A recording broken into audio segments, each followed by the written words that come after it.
بسم اللہ الرحمن الرحیم یا ایہا الذین آمنوا اتقوا اللہ ولتنظر نفس ما قدمت لغد واتقوا اللہ ان اللہ خبیر بما تعملون۔ اے ایمان والو، اللہ سے ڈرتے رہو اور ہر شخص کو دیکھنا چاہیے کہ اس نے کل یعنی آخرت کے لیے کیا سامان بھیجا ہے، اور ہم پھر کہتے ہیں کہ اللہ سے ڈرتے رہو، بے شک اللہ تمہارے سب اعمال سے خبردار ہے۔ بسم اللہ الرحمن الرحیم، الحمد للہ رب العالمین، والصلاة والسلام على اشرف الانبیاء والمرسلین وعلى آلہ واصحابہ اجمعین ومن تبعہم بإحسان الى یوم الدین۔ قابل صد احترام حضرات شائقین و شائقات سچا پیغام، السلام علیکم ورحمۃ اللہ وبرکاتہ۔ آج کی محفل میراث النبی کے نورانی پروگرام میں آپ کا استقبال ہے۔ اہلا و سہلا مرحبا۔ ہم آپ تمام حضرات و مستورات کا خیر مقدم کرتے ہیں۔ محترم حضرات و خواتین، تعلیم کا آغاز ہو رہا ہے۔ سب سے پہلے آداب تعلیم کا لحاظ کرتے ہوئے تعلیم کی طرف متوجہ ہو جائیں۔ پورے دھیان سے سننا، عمل کی نیت سے سننا اور تبلیغ کی نیت سے سننا، یعنی سنی ہوئی باتیں دوسروں تک پہنچانے کے جذبے سے سننا۔ چند خاص آداب تعلیم ہیں، امید ہے کہ آپ حضرات ان آداب کا ضرور خیال رکھیں گے۔ جزاکم اللہ۔ بسم اللہ الرحمن الرحیم۔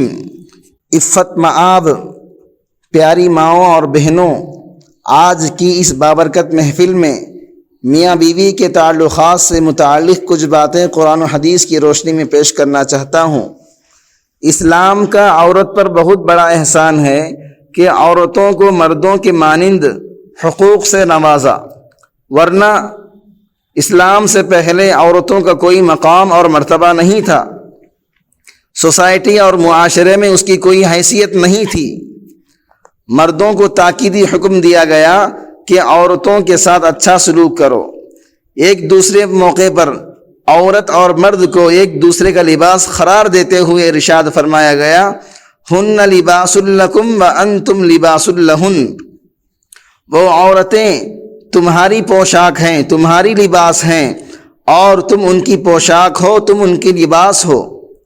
یہ عورت اور مرد کے انتہائی عمیق اور گہرے تعلق کا بیان ہے۔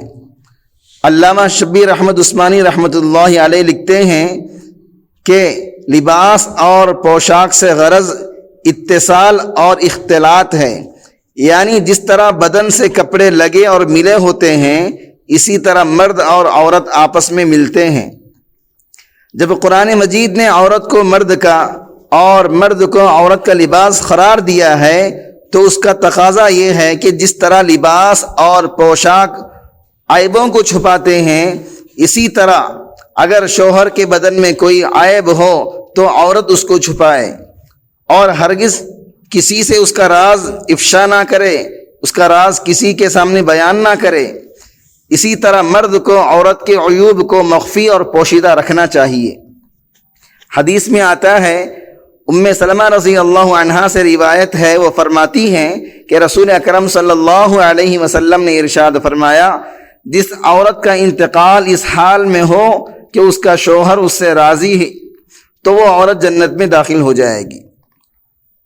مشکات شریف میں آتا ہے کہ حضرت عبداللہ ابن عباس رضی اللہ عنہما کا بیان ہے کہ رسول اکرم صلی اللہ علیہ وسلم نے ارشاد فرمایا، جس آدمی کو 4 چیزیں دے دی گئیں اس کو دنیا اور آخرت کی تمام بھلائیاں دے دی گئیں۔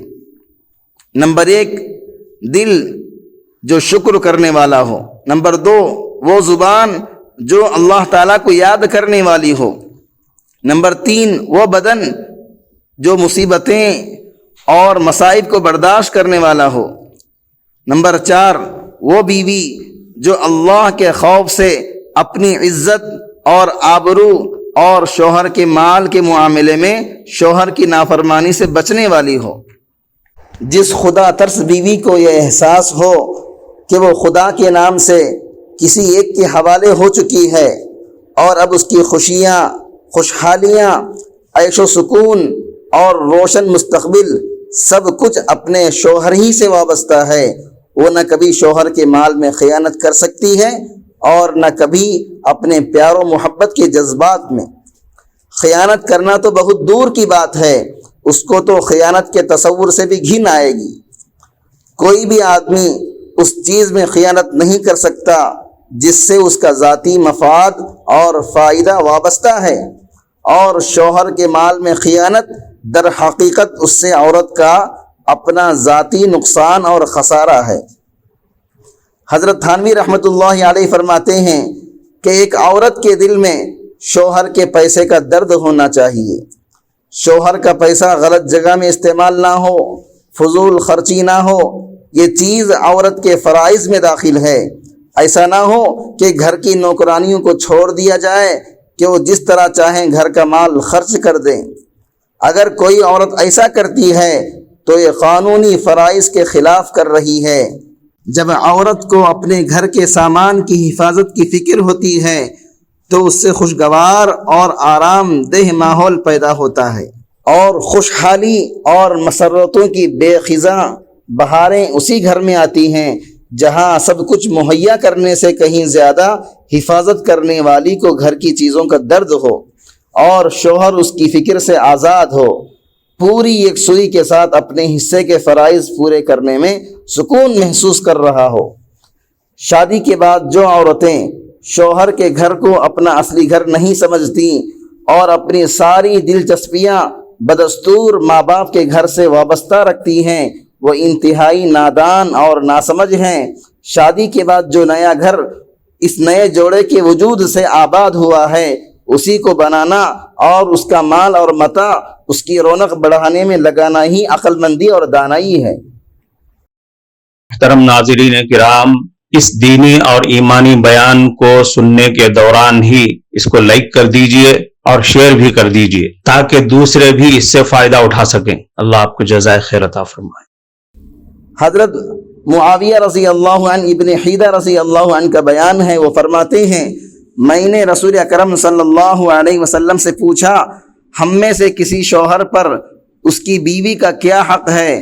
آپ صلی اللہ علیہ وسلم نے ارشاد فرمایا یہ کہ جب تم کھاؤ تو اسے کھلاؤ، اور جب تم پہنو تو اسے پہناؤ، اور اس کے چہرے پر نہ مارو اور اس کو بددعا کے الفاظ نہ کہو۔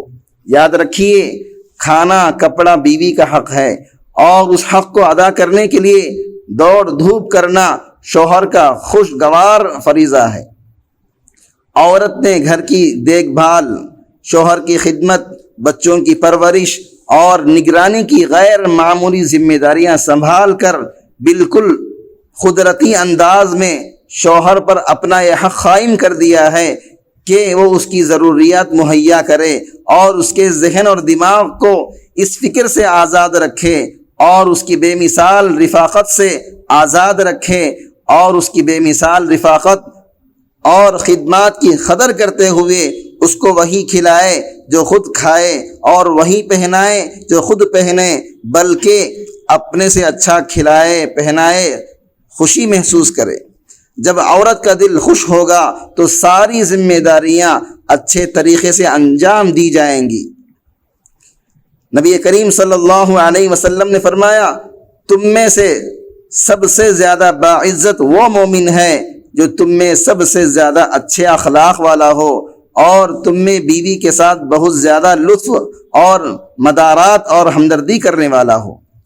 آپ صلی اللہ علیہ وسلم اپنی ازواج مطہرات کا اتنا خیال فرمایا کرتے تھے کہ انصار کی لڑکیوں کو اجازت دے دیا کرتے تھے کہ وہ جا کر حضرت عائشہ رضی اللہ عنہا سے گفتگو اور بات چیت کریں۔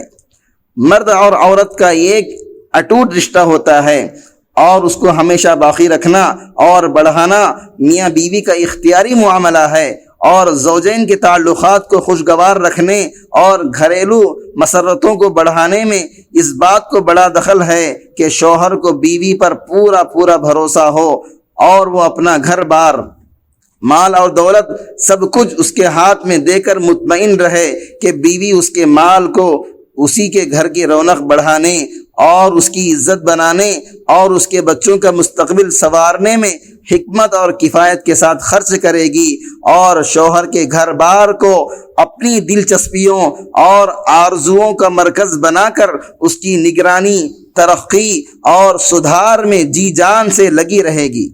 شادی کے بعد عورت کا اصلی گھر شوہر کا گھر ہے۔ شوہر کی عزت اور اس کی عزت ہے، یعنی شوہر کی عزت عورت کی عزت ہے، شوہر کی خوشحالی بیوی کی خوشحالی ہے، شوہر کی ترقی اس کی ترقی ہے، اور شوہر کی رسوائی اس کی رسوائی ہے۔ کفارہ مجلس کی دعا پڑھ لیجئے۔ سبحانک اللہم و بحمدک، اشہد ان لا الہ الا انت، استغفرک و اتوب الیک۔